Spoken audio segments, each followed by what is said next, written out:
I think that people around relate to this film because there's something international about it. It's not just being religious, it's about feeling and being human and being honest. So when I was working with the actors, we spoke a lot about that. Once they understood what I wanted them to feel, then we could talk about the set of rules. It was, for me, it was a bit of a miracle. They really went with it. Could have been different, but then I guess I wouldn't choose them. They went with it, and they did a lot of homework, and they've been around everything that was in the film. They saw in real life. They went to a wedding. They went circumcision. They went to speak to a big rabbi that has a lot of followers to understand what it is to be in a Hasidic world, and a lot of conversations. And they really did the homework. So it's there. And for you, Asif, how did you become involved in the project, and what sort of obstacles did you encounter in setting the production up, or was it all very smooth? Well, I met Rama while I was producing a documentary called The Cemetery Club. Her best friend was the director, also a lady. And basically we had a lot of conversations, and I realized that we're about to set out on a journey telling a story, and I loved the story and the world that Rama was going to tell about it, and I connected this world also from, I guess somehow my ancestors somehow belong to this world. And basically getting a crew together, and the actors, most of them secular, but not all of them. So it was an interesting experience, and we always like interesting experiences. It went smoothly. And can you talk to us a little bit about the design of the film? Because one of the things that I felt was very successful in its realization was that very intimate, almost at times suffocating feeling that is created very much through the visual design. Was that something you were aiming to achieve, or? Didn't want you to suffocate. But as I was saying before, I felt that the real location is the heart, and the heart is pretty suffocating sometimes. So we went with that. But I think that the first choice I made is to take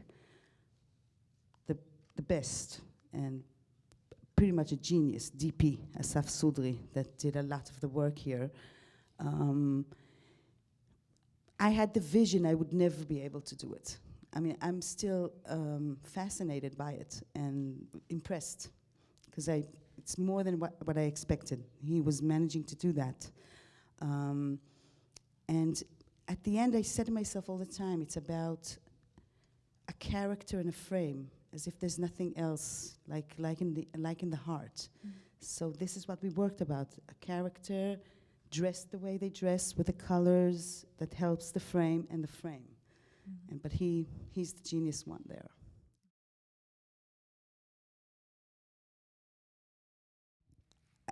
Again, for me, it was a miracle, because it worked beautifully. And in a way, I wish I could, I wish it would be like this everywhere. As if it's a little mirror of something that is possible, to have this amazing relationship, and still everyone stays the same. I mean, Asaf is a friend. He's really a friend, and he's totally secular. It's not that he came across to me going there. No way. But we're friends. It's not that we're only working. And I think we had that on set. It was really amazing. And I hope if I ever do anything else, then we will have it again, and it's not only a miracle. Yeah, a one-time miracle. You have to understand that in Israel, there is always this fight between being secular and religious. It's more it's a political issue, and therefore it's even more of a, I don't know, miracle, but it's more of a special experience that we experienced. And And now we're going to see how the Israeli audience will accept this movie, because in Israel it's an issue.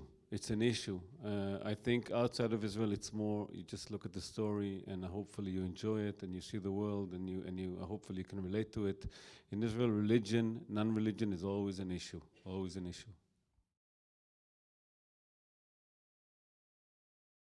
It's not meant for them. They don't need me to tell them about their lives. No, yeah. But they see it differently. For them, it's not a window to a world they don't know. It's not meant for them. Then again, I think they'll see it. They don't go to cinemas that sit together, so we will see what we'll do about that. And it's very interesting to know what they think, because I'm them. I'm not him. I'm them. So I have to say, I once made a television series about becoming religious, whatever. I went to the rabbi and he explained to us the whole thing, and we asked him if he sees movies, and he opened one of his cupboards in the office, and there was a television inside. So I think a lot of them will find a way to see the movie. The world is not exotic for them maybe, but the cinema world is definitely new to them. So I think I'm sure a lot of them will at the end of the day see the movie. I don't think we'll get them to buy tickets though. Unless we maybe screen it for them.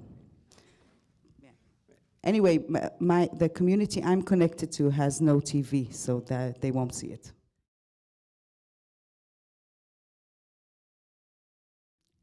I became religious 20 years ago. I was 26. I was just graduated film school, so actually I got my skills being secular and learning in a fine school.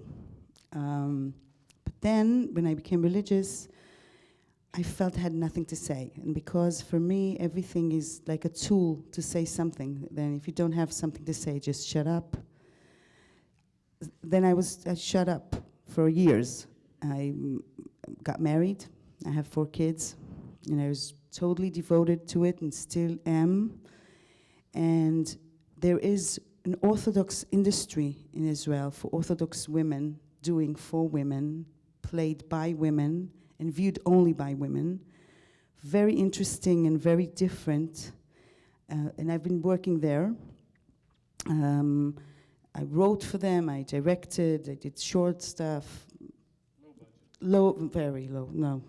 Tremendously low budget. I mean, you film it, you direct it, and you edit it, and you write it, basically, in order to earn money. And then came a point where I felt I had something to say, and the way I got quiet, I started talking, so, and that happened about 6 years ago with Asaf.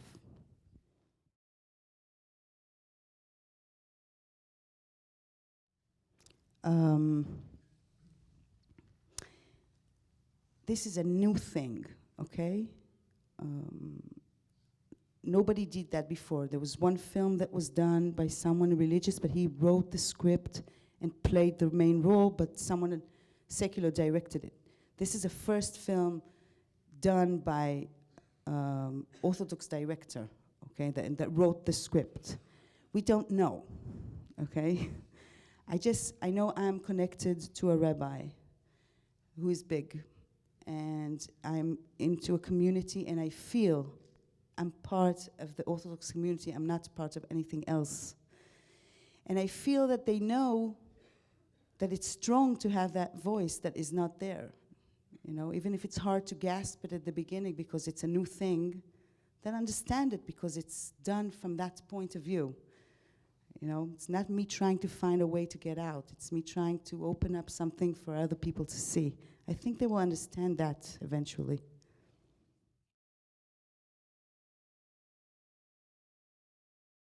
I don't think that they want their privacy. They just don't want anyone from the outside interpreting that.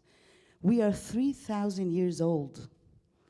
And someone comes in because it looks exotic, this is where they're suspicious.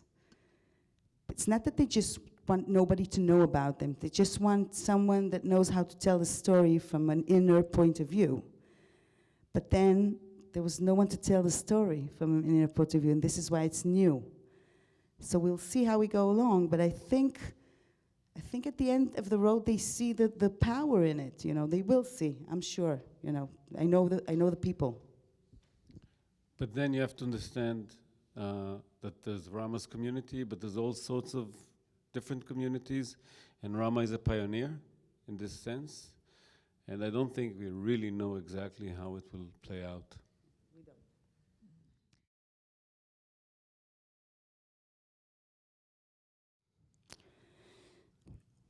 I'll tell you. I just go inch by inch because it's really overwhelming for me, okay? I don't know.